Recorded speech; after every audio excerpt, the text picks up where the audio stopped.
तो हेलो मेरे प्यारे बच्चों, कैसे हैं आप सभी। आई होप आप सभी अच्छे होंगे और लगभग लगभग जो है तैयारी जोरों पे चल रही होगी।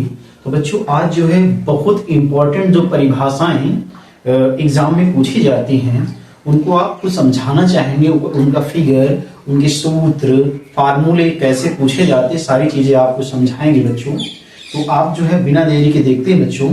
देखिए लिखा हुआ बच्चों, कक्षा 10 आज जो है विषय यानी विज्ञान महत्वपूर्ण परिभाषाएं आज हम समझाना चाहेंगे विद फिगर। पेपर में पूछा जाता ओम का नियम क्या है, चित्र की सहायता से इसको समझाइए बच्चों। ये यानी लॉन्ग क्वेश्चन में पूछा जाता है 4 या 6 नंबर में। देखेंगे बच्चों ओम का नियम क्या होता है। ओम का नियम कहता है कि समान ताप पर, यानी जो है टेम्परेचर जो होगा सेम होगा, समान ताप पर किसी चालक में प्रवाहित होने वाली धारा, बच्चों धारा यानी आई, उसके सिरों के बीच लगाए गए विभवांतर की समानुपाती होती है। बच्चों एक बार परिभाषा फिर दोहराएंगे जिससे आप लोग अच्छे से लर्न कर लें। ओम का नियम कहता है कि समान ताप पर, इन कुछ वर्डों को बहुत गहराई समझिएगा। समान ताप पर किसी चालक में प्रवाहित होने वाली धारा उसके सिरों के बीच लगाए विभवांतर के समानुपाती होती है। यानी कि समान ताप होना चाहिए, धारा जो होगी विभवांतर के समानुपाती होगी। तो बच्चों इसको हमने इसके द्वारा समझाया गया है, यानी जो विभवांतर होगा वो धारा की समानुपाती होगा।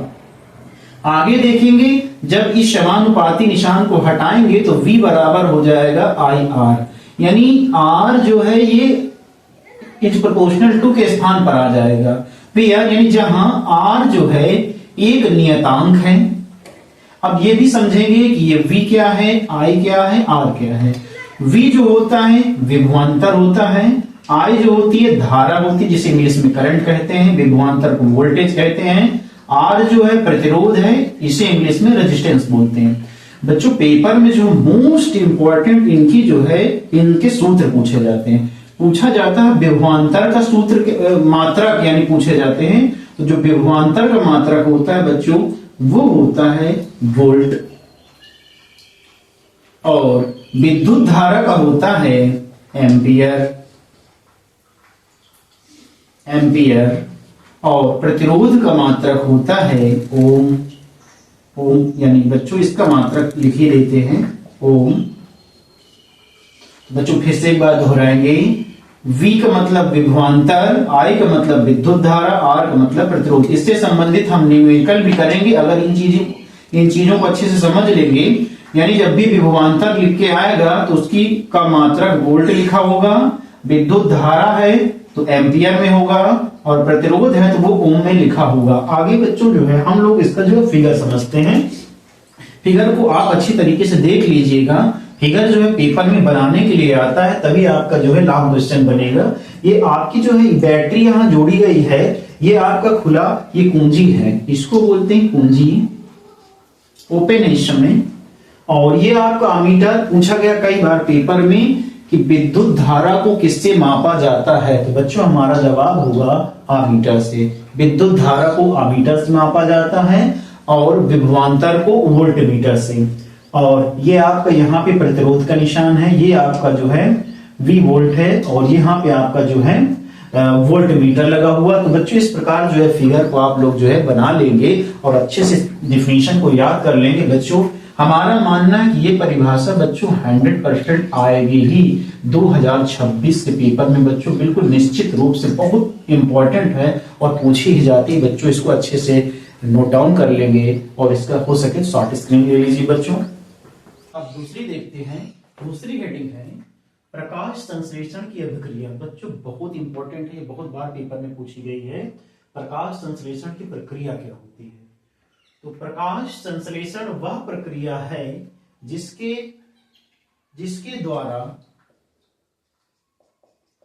द्वारा हरे पौधे सूर्य के प्रकाश की उपस्थिति में कार्बन डाइऑक्साइड यानी CO2 गैस और जल यानी H2O से अपना भोजन यानी भोजन जो है ग्लूकोज बनाते हैं। बच्चों एक बार परिभाषा और देखेंगे, लर्न करेंगे। प्रकाश संश्लेषण वह प्रक्रिया है जिसके द्वारा हरे पौधे सूर्य के प्रकाश की उपस्थिति में CO2 गैस यानी कार्बन डाइऑक्साइड गैस और जल H2O से अपना भोजन यानी ग्लूकोज बनाते हैं। ग्लूकोज यानी आपका होता C6H12O6। आगे देखेंगे बच्चों, सबसे मोस्ट इंपॉर्टेंट पूछा जाता है इसका रासायनिक समीकरण। तो रासायनिक समीकरण होता 6CO2 plus 6H2O arrow C6H12O6 plus 6O2 plus 6H2O। बच्चों ये जो है मोस्ट एंड वेरी इंपॉर्टेंट जो है समीकरण है, पेपर में बच्चों बहुत ही बार पूछा जा चुका है।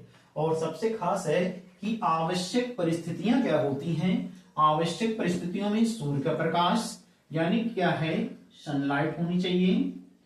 प्रकाश संश्लेषण की क्रिया जो है केवल दिन में होती है। बच्चों कई बार ऑप्शनल में पूछ लेता है कि प्रकाश संश्लेषण की क्रिया कब होती है, केवल दिन में होती है, यानी कि जब सूर्य होगा तभी प्रकाश संश्लेषण की क्रिया होती है। नीचे आपका जो है क्लोरोफिल लिख देंगे। क्लोरोफिल जिसको हिंदी में हरित लवक कहते हैं, इसकी भी आवश्यक परिस्थितियां हैं, कार्बन डाइऑक्साइड और जल। बच्चों तो क्या करेंगे, इसको अच्छे से आप लोग जो है याद कर लेंगे, क्योंकि परीक्षा की दृष्टि से मोस्ट इंपॉर्टेंट है। बच्चों यदि आपको हमारी मेहनत कुछ साकार समझ में आ रही हो तो बच्चों हमारे चैनल को सब्सक्राइब करें, लाइक करें और ज्यादा से ज्यादा दोस्तों तक शेयर करें। बच्चों बड़ी मेहनत के साथ एक एक शब्द को लिखकर आपके लिए जो है बोर्ड एग्जाम की दृष्टि से समझते हैं कि इंपॉर्टेंट ना हो तो कोई चीज। बच्चों क्या है, आजकल आप समझ रहे हैं कि इंटरनेट की दुनिया है, बच्चे जो है बुकों से दूर दूर तक हो जाते हैं और सीधे जो है बस वो ऑनलाइन सिस्टम में पहुंचते हैं। तो इसलिए जो है बच्चों आप जो है अछूते न रहें किसी चीज से, इसलिए आपको जो है सारी व्यवस्था दी गई है। तो बच्चों इसे नोट डाउन कर लेंगे। तो बच्चों देखेंगे ये संतुलित समीकरण नहीं था, यहाँ पे हमने 6 लिख दिया था गलती से। बच्चों जब हम 12 लिखेंगे तभी ये संतुलित होगा। बच्चों संतुलित करना भी यहीं पे हम सीख लेते हैं, क्योंकि पेपर में कभी कभी पूछ लेता है। देखेंगे कार्बन यानी C6 है, इधर भी C6 है। हाइड्रोजन देखेंगे 12 और 6 दूनी 12 यानी 12 12 24 हो गए, तो 12 दूनी 24 यानी हाइड्रोजन भी संतुलित हो गए। अब आपका ऑक्सीजन जो है 6 दूनी 12 6 दूनी 12 और 12 24 ऑक्सीजन है आपके। इधर भी देख लेते हैं ऑक्सीजन। ऑक्सीजन जो है आपके 6 ये हो गए और 6 दूनी 12 6 18 और 18 6 24 यानी बच्चों अब जो है आपका ये जो है प्रकाश संश्लेषण का समीकरण यहाँ पे संतुलित होता है। तो बच्चों इसको जो है यहाँ पे आप लोग 12 रखेंगे तभी ये समीकरण संतुलित होगा। ठीक है बच्चों, हम जो है आगे जो most and very important definition है उसको देखने वाले हैं। तो बच्चों आपने देखा इससे पहले जो है हम लोगों ने देखा कि जो है प्रकाश संश्लेषण की प्रक्रिया। अब जो है मोस्ट एंड वेरी इंपॉर्टेंट अगली जो परिभाषा पूछी जाती है प्रकाश का परावर्तन से आप क्या समझते हैं, इसके कितने नियम होते हैं और इसका फिगर कैसे बनता है। तो देखेंगे बच्चों प्रकाश का परावर्तन पढ़ते हैं, जब प्रकाश की किरण किसी चिकने या चमकदार पृष्ठ से टकराती है तो वह अपने माध्यम में ही वापस लौट जाती है। प्रकाश की यह घटना प्रकाश का परावर्तन कहलाती है। तो बच्चों अब देखेंगे जो है इसका फिगर, देखते हैं इसका फिगर। सबसे पहले हमने क्या किया, एक जो है चिकना कहा गया, चिकना या चमकदार या हम कह सकते हैं पालिश युक्त, ये हमने क्या किया, एक पालिश युक्त जो है माध्यम बना लिया। अब क्या करेंगे, जब प्रकाश की किरण इस पर टकराएगी तो ये इस पार नहीं आएगी, क्योंकि इधर कलर हो चुका है, पेंट या पॉलिश हो चुकी है दूसरे साइड में, दूसरे माध्यम में। अब क्या होता है, जो आने वाली किरण है पृष्ठ की ओर उसे कहते हैं आपतित किरण। ये दिख रही है बच्चों, ये आपकी आपतित किरण है, आती हुई जो प्रतीत होती है। जब किसी प्रकाश की किरण किसी चिकने या चमकदार पृष्ठ से टकराती है तो वो इस माध्यम में नहीं, उसी माध्यम में वापस लौट जाती है। ये लौटती हुई किरण है, इसे कहते हैं परावर्तित किरण। ये आपतित किरण है और ये परावर्तित किरण है। अब क्या होगा, ये जिस बिंदु पर टकराती हैं तो जो बीच वाला बिंदु होता है उसे बोलते हैं अभिलंब, उसे बोलते हैं अभिलंब। ये आपका जो है ये है परावर्तित किरण है, परावर्तित किरण है, ये अभिलंब है और इसे बोलते हैं तल। मान लीजिए ये तल है, तल को हम लोग एक बिंदु भी कह सकते हैं। और आगे ये जो है इस किरण का नाम है आपतित किरण, इसका नाम है आपतित किरण। तो बच्चों आप फिर से एक बार समझेंगे, पूरी परिभाषा और भी जानेंगे। यानी होता क्या, जब प्रकाश की किरण किसी चिकने या चमकदार पृष्ठ से टकराती है तो वो अपने माध्यम में ही वापस लौट जाती है। प्रकाश की यह घटना प्रकाश का परावर्तन कहलाती है। ये आपतित किरण है, ये परावर्तित किरण, ये अभिलंब है और ये आपका जो चिकना या पॉलिश युक्त जो है पृष्ठ है ये तल है। तो बच्चों कई बार पेपर में पूछा गया है कि आपतन कोण क्या होता है। तो बच्चों आपतन कोण समझेंगे, इसे आई द्वारा प्रदर्शित किया जाता है। तो कहेंगे अभिलंब और आपतित किरण के बीच का जो कोण होता है उसे हम लोग बोलते हैं आपतन कोण। यानी ये आपका हो जाएगा आपतन कोण। इसे हम लोग स्मॉल आई द्वारा रिप्रेजेंट करते हैं। चलिए कोण लगा देंगे। और ये जो है उसके बाद पूछा जाएगा परावर्तन कोण। तो ये आपका होता है यानी अभिलंब और परावर्तित किरण के बीच जो कोण बनता है उसे बोलते हैं परावर्तन कोण। इसे आर द्वारा रिप्रेजेंट किया जाता है। अब जो है इससे संबंधित नियम पूछे जाते हैं कि इससे संबंधित कितने नियम होते हैं। तो इससे संबंधित बच्चों केवल 2 नियम होते हैं। प्रकाश का परावर्तन से संबंधित 2 नियम होते हैं, दोनों आपको बताएंगे और आसान भाषा में याद भी करवा देंगे दोनों नियम। तो बहुत ध्यान से देखिएगा। पहला नियम क्या है बच्चों? पहला नियम है आपतित किरण, परावर्तित किरण तथा अभिलंब तीनों एक ही तल पर होते हैं। बच्चों एक ही तल या एक ही बिंदु पर होते हैं। एक बार पुनः पहला नियम देखेंगे, आपतित किरण, परावर्तित किरण तथा अभिलंब तीनों एक ही तल पर होते हैं, पहला नियम है। दूसरा नियम है आपतन कोण का मान परावर्तन कोण के बराबर होता है। यानी कह सकते हैं कि कोण आई बराबर जो है कोण आपका आर हो जाएगा। बच्चों ये आपका दूसरा नियम हो जाएगा। तो बच्चों हम इसको अच्छे से नोट डाउन कर लेंगे, याद कर लेंगे, परीक्षा की दृष्टि से बहुत इंपॉर्टेंट है। तो बच्चों और देखते हैं जो मोस्ट इंपॉर्टेंट परिभाषाएं हैं पेपर की दृष्टि से। तो बच्चों इसे नोट डाउन कर ले, हो सके शॉर्ट स्क्रीन ले।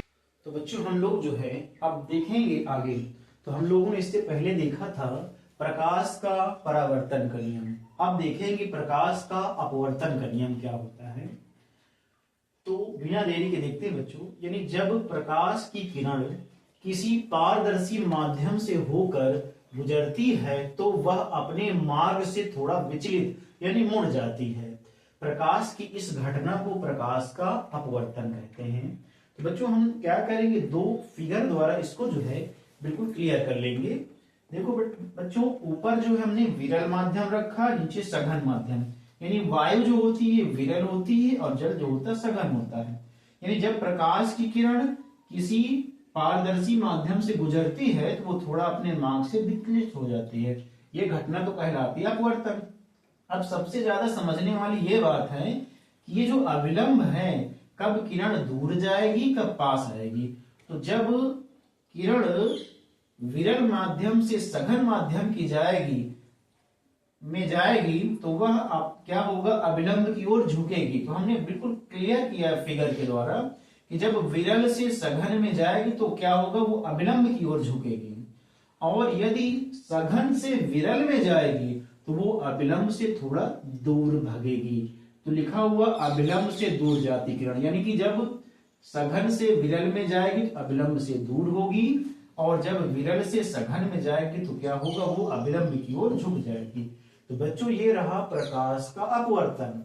पूछा जाता है एक होता है स्नेल का नियम। ये बच्चों बहुत बार पेपर में पूछा गया है, कभी कभी ऑप्शन में भी दे देता है।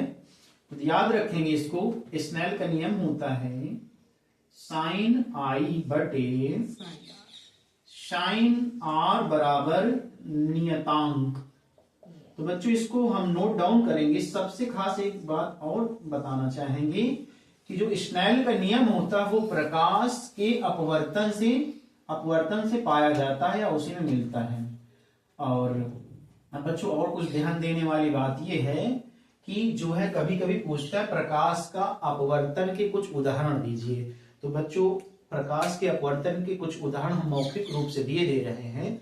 जैसे जल में यदि आप कोई क्षण को डालते हैं तो वो कुछ टेढ़ी दिखेगी, वो होता है प्रकाश के अपवर्तन, यानी कि वो अपवर्तन का जो है कारण होता है। यदि जल में कोई सिक्का डाला जाए कुछ उभरा हुआ ऊपर दिखाई देगा, तो ये सारे उदाहरण जो हैं अपवर्तन के होते हैं। तो बच्चों और देखते हैं जो इंपॉर्टेंट हेडिंग्स हैं। तो आगे देखते हैं मोस्ट एंड वेरी इंपॉर्टेंट, बहुत बार परीक्षाओं में आई हुई जो अगली हमारी हेडिंग है वो है उदासीनीकरण अभिक्रिया, जिसको इंग्लिश में बोलते हैं न्यूट्रलाइजेशन।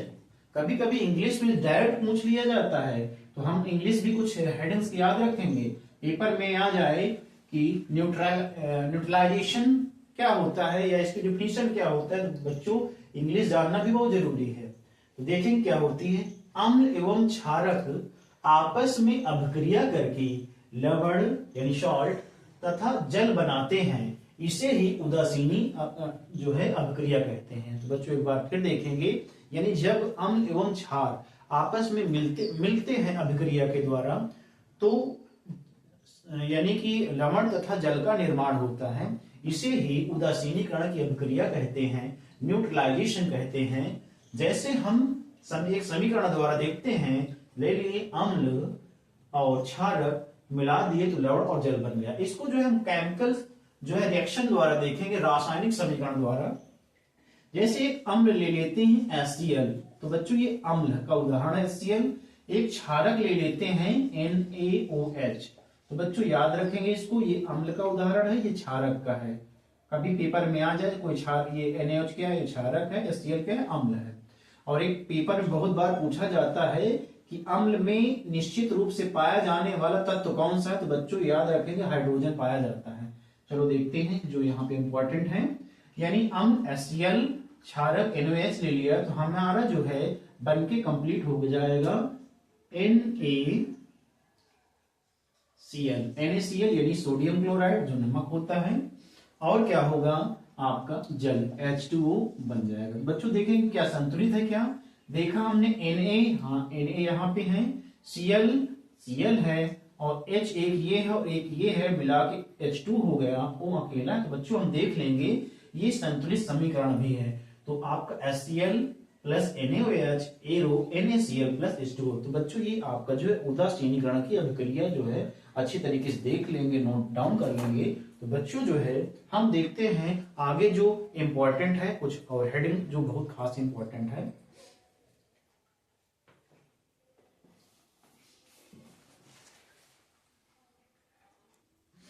तो बच्चों हम देखेंगे आगे जो है पीएच स्केल। अगली जो मोस्ट इंपॉर्टेंट हमारी हेडिंग वो पीएच स्केल।